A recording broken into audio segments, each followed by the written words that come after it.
Over the last 3 games, the Falcons have gone winless, and Cousins, the first player with 0 passing touchdowns and 6 interceptions in a 3-game span since 2014. On the other side, his replacement has balled his tail off. Yeah. Sam Darnold has 6 touchdowns and no picks over his last 3 games, and he has the 8th highest total QBR over that span. Dan, what do you need to see out of Atlanta? Stop ruining Kirk Cousins. Stop making him a lesser version. When you're studying Kirk Cousins, you're like, man, why is Kirk Cousins playing this way? Why is he not seeing the field this way? And you go through the tape and you're like, well, where's play action? And then you go, well, where's play action? And how come they're not running enough play action? And then you look at where he stands this year in play action. You just look at where he is this season in comparison to what he's been the last 4 in Minnesota. So play action pass attempts per game, cut it in half. Look at the attempts in season, that second bar. He was averaging 140 play action pass throws a season. He's at 61 right now. The bottom one is the most mind-boggling one to me. He has 0 touchdown passes this year in play action. Kirk Cousins was one of the, if not the, best play action pass quarterbacks in football over the last 4 years.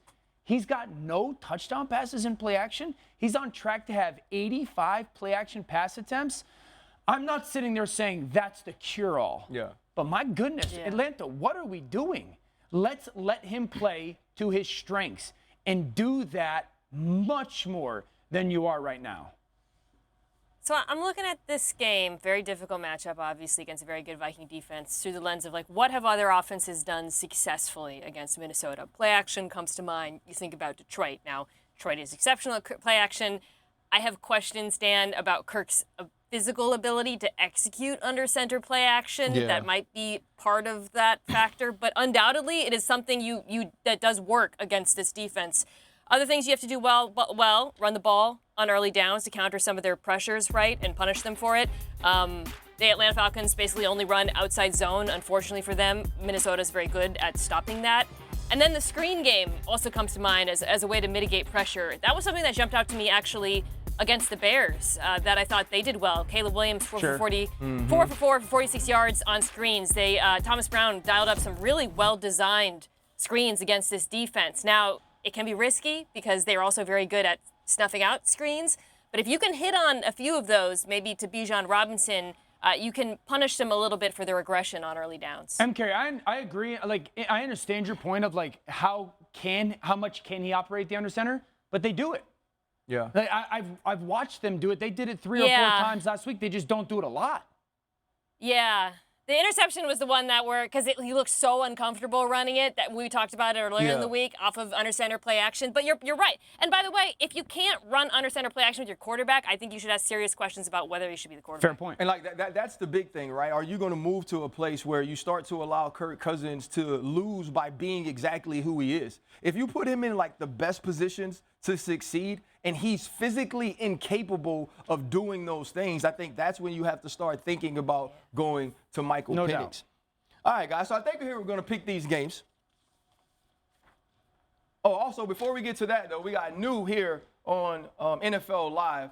The Vikings have ruled out corner Stephon Gilmore for this weekend's game against the Falcons. We watched Shaq Griffith finish this game last weekend. He had an injury last week in the game, and so he won't be playing in this one. But now let's go to pick the game. Dan, you start first. I'm taking the Minnesota Vikings just because of the way that I've watched Atlanta's offense play, Kirk Cousins play. Atlanta's defense was better last week. I don't think that they're going to be good enough. As long as Sam Darnold continues to play the way he's played over the past 2 or 3 weeks, listens to his feet, trusts those reads, I think Minnesota's the better football team. Well, we all have got the gong, so we all going with the Vikings. We're all taking Minnesota? That means that the Vikings will win because we have not been as bad as we usually are when everybody picks the same team. Guys, now it's time for Read and React. We'll start in Tampa Bay. And Tampa Bay Buccaneers' run game has been rolling this entire season. Since week 6, they rank 2nd in yards per rush and explosive run rate while ranking 1st in average yards. Bucky Irvin, the rookie from Oregon, has absolutely been losing his mind, averaging over 104 yards rushing in the last 3 games and the 2nd highest in the NFL behind, yes sir, Saquon Barkley. Dan, why has the run been so successful? Well, I think their offensive coordinator, Liam Cohen, is a future head coach, and he reminds me so much of a young Matt LaFleur. The way that he uses motion to gain the numbers advantage, a trademark of LaFleur's. Symmetry on the offense, but here comes the backside tight end, and you're going to snap the ball. So now you've gained 2 people before than you had because you're pulling the backside guard and that backside tight end. We call that a GH counter. The G is the guard, and the H is that tight end. Beautiful job. Now they get in that 2-back pony, but they're stacked, right? Yeah. Like, that's unique. They got 4 to the left side of our screen. You're going to hear them flip the motion. Now ball gets snapped. Think about it as a defensive person. You're watching the crisscross of these backs, so that's a ton to look at. Ball gets handed off. That backside linebacker is overflowing backside, and there's a massive seam for your back. That's vintage Matt LaFleur in many ways. Liam Cohen learning how to call run game in the NFL. There's another symmetry formation. Center, guard, tackles, double tight ends. Last time the tight end came across and they pulled the backside guard. This time the tight end comes across and they're going to bring the front side tight end, wham that defensive tackle. He inside out blocks that backside tight end, and there's another beautiful run by that and seam by that Tampa Bay Buccaneers offensive line. We think Baker Mayfield, we think Mike Evans, rightfully so. And you get those double tight ends again. All this motion, all the different ways that they create angles and leverage. Last time we saw the double pull from the right side of our screen. This time the motion brings almost a double pull from the left side with a counter, and it leads to a touchdown. This run game in Tampa Bay under Liam Cohen, the way that they use that at the snap motion to create the numbers and leverage advantage, it's something to pay attention to the last month of this season. And Mina, I'm going to start with you. Which matchup are you keeping your eye on? Oh, I can't wait to watch Matthew Stafford and Puka Nacua against this Bills defense. You saw last week, this Rams passing attack, when everyone is healthy, is still such a problem. The way they get Puka open using motion, the way they get him leverage, it's so difficult to defend. But this Bills defense is extremely well coached. They're really good at handling offenses that use a lot of motion, passing off responsibilities. So I'll be interested to see if they can rise to the challenge, because I think on the other side of the ball, Josh Allen will have a lot of success. My eyes are going to be in Nashville, Tennessee. Jacksonville versus Tennessee. Since Will Levis has come back from injury, he's playing some pretty good football. Over his last 4 games, 8 touchdowns, 2 picks, 2 of those games, a passer rating over 124. All 4 of his games, passer rating over 84. Right now, they sit at number 5 in the draft order. There's a lot of question marks. Is he the future? Is he not the future? This is an enormous 5-game stretch for him. If he can finish the next 5 weeks similar to what he has done the previous 4 weeks, he's got a chance to prove to Rand Carthon on that staff, I'm the future. Yeah, well, for me, it's the 49ers. We know that you're down your big players, right? No McCaffrey, no Jordan Mason. You've been struggling the entire season with losses, but if you can't go out and beat the Chicago Bears, this year's a wrap for you. This is the team that's coming off of a game where they lose their head coach. Their head coach is now the guy that was calling plays. You lose your defensive coordinator. The San Francisco 49ers have to take advantage of this. They need big plays from Deebo Samuel. George Kittle has to be involved. And how are you going to elevate this run game with Garindo and give him opportunities to create big plays? This is going to be huge on Kyle Shanahan to show just what sort of coach he is, not only with the X's and O's, but can you be a leader of men that takes advantage of a prime opportunity? Lutz waiting for the snap. Lutz is kick, it's blood! It's blood! I don't know if enjoy is the word for it, but I think it keeps you motivated. Touchdown, Carolina. Cuts inside 45, 40, 35. Patrick Mahomes. Kick is up. Kick is good! Keep your heads up. Got some things we got to clean up. The snap is buzzed. O'Connell wasn't ready. Who's writing these scripts? With all these close finishes, we're getting wins, but it's keeping us hungry so that we can try to continue to get better. The Chiefs winning games by the hair on Patrick Mahomes' chinny chin chin. Dan, what are some of the concerns you have about them? Who can cover? Outside of McDuffie, who can cover? You know, we've talked a lot about the Chiefs benching their left tackle multiple times. They benched a corner last week as well, and I think Spags, their defensive corner, is trying to figure out who can get it done ever since Watson's gone down.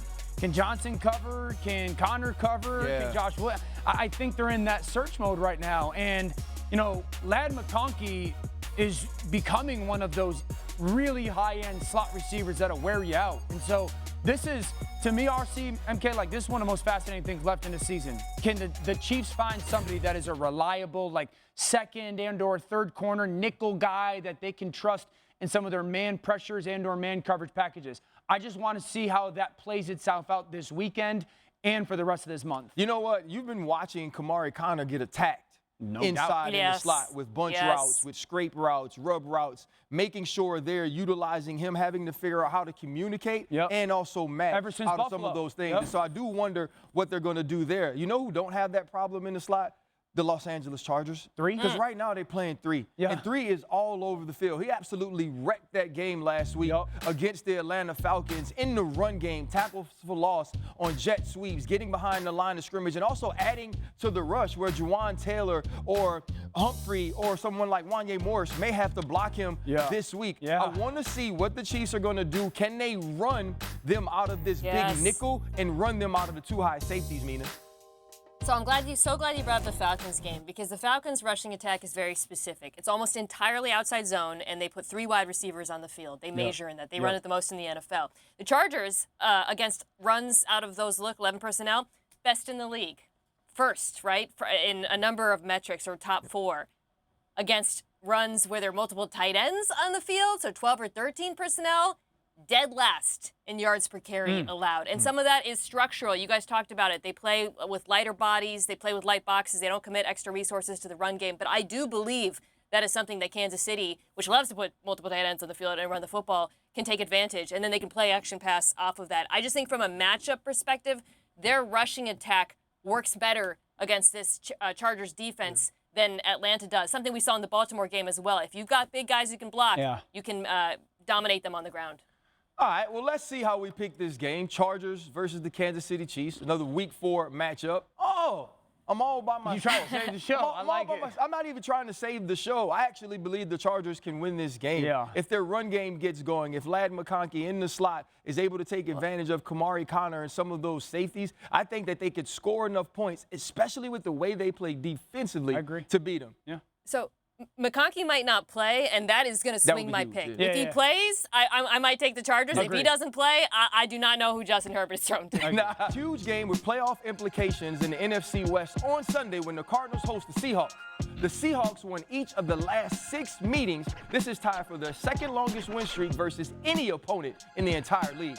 They have won by an average margin of 8 points, with a big difference coming in the end zone, coming in the red zone. So just how important is this game for the playoffs? I'm about to let y'all listen and meet our guy, Evan Kaplan, who's one of our researchers. All right, Ryan, so we're going to use our NFL playoff predictor to break this down between the Seahawks and the Cardinals. So this uses our FPI, ESPN analytics, looking at the remaining schedules. So huge game Sunday in Arizona. So take a look at these percentages here. Heading into the game, really close in terms of their chance to win the NFC West. 37% for the Seahawks, 33% for the Cardinals. But let's look at how this game is going to affect those percentages. Let's start here. If the Seahawks win, look at these numbers. Up to 62% for Seattle, down to 9% for the Cardinals. But if we flip it and Arizona wins, all of a sudden they're up over 50% to win the division. Seahawks down to 19%. That would also potentially bring the Rams back into the mix, who have the same 6-6 record as the Cardinals. And here's the key why this game is so important for both teams, but certainly Seattle as well. Look at these remaining games. They play the Packers, the Vikings, at the Bears, at the Rams. They have a less than 50% chance to win each of their remaining games. So a huge matchup in the NFC West Sunday in Arizona. Both teams looking to win the division for the first time in a while. I see you, Cap, Evan. getting on TV. Okay, Cap. Hey, Dan, Steve what is it Kornacki going to got take nothing for on the that. Cardinals to get a win? He look a little like Kornacki, too. Listen, Arizona's got to get Geno Smith on the ground. Geno doesn't get affected by pressure in the pocket. Yeah. You got to get him on the ground. I think he's top 3 in the NFL in pocket movement, and he's not 3. And if you just get bodies near him, it will not impact him. He has such great operational space, and watch his feet. He always stays ready to throw the ball. There's very little, if any, wasted movement.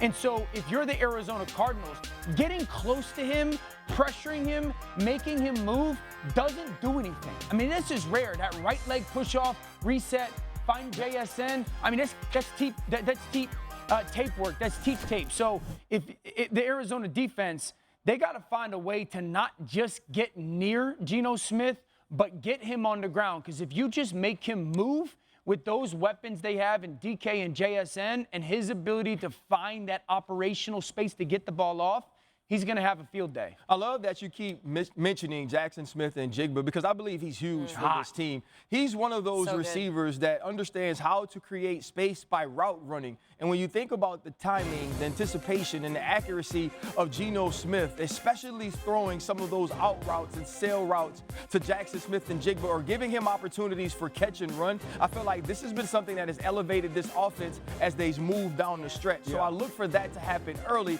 to get Geno a little comfortable in the pocket, especially if the Cardinals decide to bring pressure. Yeah, I'll be quick here. So I think we all agree Geno's been incredible under pressure. Jackson Smith and Jigba is emerging. So why isn't the Seahawks offense better, right? I would point to one thing. They don't have much going on in the run game. They can't run the football. And because they can't run the football, defenses are just teeing off on a very porous offensive line. Last week I noticed against the Jets, Ryan Grubb, their offensive coordinator, he had Geno under center at a rate much higher than we have seen this season, 62% of the time. I think he's trying to find a way to knit the run and the pass more and to try to get the play action going, which they have really struggled at off of that. It did not work out incredibly well last week. A lot of that was their struggles in short yardage. But I wouldn't be surprised if we see Geno under center again this week as he tries to figure out a way to get that play action pass going.